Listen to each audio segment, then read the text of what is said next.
Yeah, you're absolutely right. There will be significant numbers of people who point to cases of hardship. But again, and this is again difficult and sensitive, there are large numbers of pressure groups who make claims about a very wide degree of hardship on the basis of limited hardship within those pressure groups. And I know exactly what the sort of storm of protest will greet these remarks. But the fact of the matter is, we are in a very serious crisis, and the government, if it tries to subsidize people through this crisis, is merely borrowing more money with the dangers of higher interest rates for longer, which will have the same sort of consequence on many of the same groups of people, but the pain delivered tomorrow as opposed to today. And so we have got to look at all these cases with great compassion, but with a degree of awareness that every one of us is going to have to do whatever has to be done, or we have to help people do what has to be done, if there are any alternatives to the actual subsidization of bills. So are you saying, Lord Heseltine, that the government should do nothing right now? I'm not saying that.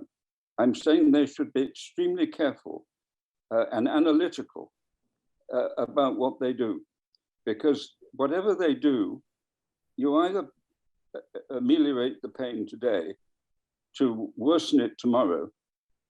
And so one way or another, very much the same sort of people will either suffer more today or they will suffer more tomorrow.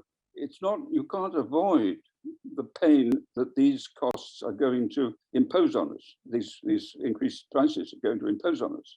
You could only decide when you pay for them. And in terms of that pain, let's take a step back and look at some of the broader politics. We've got this row with partygate ongoing, but many Conservative MPs that I speak to are far less worried about partygate, although that's still out in their constituencies. They are really, really worried that this cost of living story is going to be the thing that is very problematic for the Conservatives come the next general election. And they're worried that if nothing is seen to be done soon, then they will lose their seats at the next general election, particularly in those red wall seats. What's your analysis of how this is going to affect the fortunes of the Conservative Party? Well, those MPs are quite right, because the cost of living crisis is going to create a demand for change. It always does. If people's living standards are under pressure, they want governments to promise change.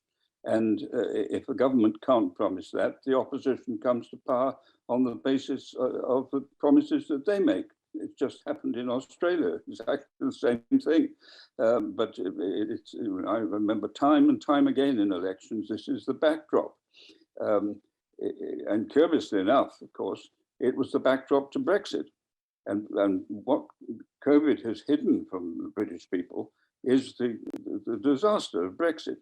All around the place, you can see the pressures building up of one sort and another, the rows developing. It's not just Northern Ireland. There are all sorts of other pressures developing and loss of exports, etc.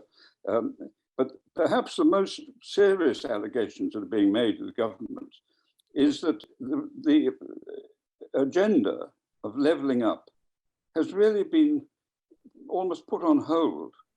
It's self-evident what they should be doing, but they should have done it soon after the election. Now we're in a situation where, quite frankly, what needs to be done will have minimal effect on the next election. And what is that, Lord Heseltine? What should have been done?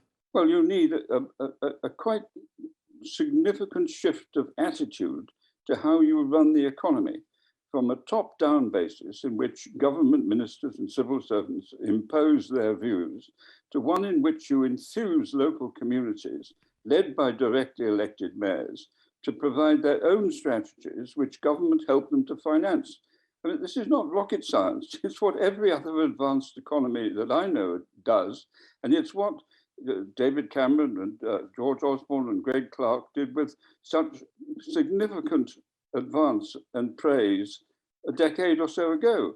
But it's the momentum of it has gone.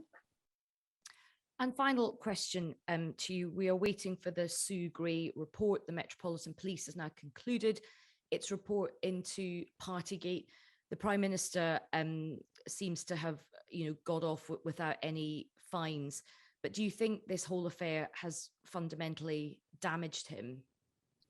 I think that the thing that has damaged the Prime Minister is the thought that he has not told the truth and that he has behaved in a way that was not compatible with the rules that he made. In a way, it's all back to Brexit, because the Northern Ireland crisis is exactly the same. He made the rules, he agreed the deal, and now he wants to tear it up. And so the more you look at this sort of pattern of behavior, the more difficult it is for the Prime Minister to escape from the challenge that he doesn't always live up to the high standards of truth you would hope from such an office. Well, Lord Heseltine, we're very grateful for your time. Thank you very much for speaking to us. Okay, thanks very much. Bye.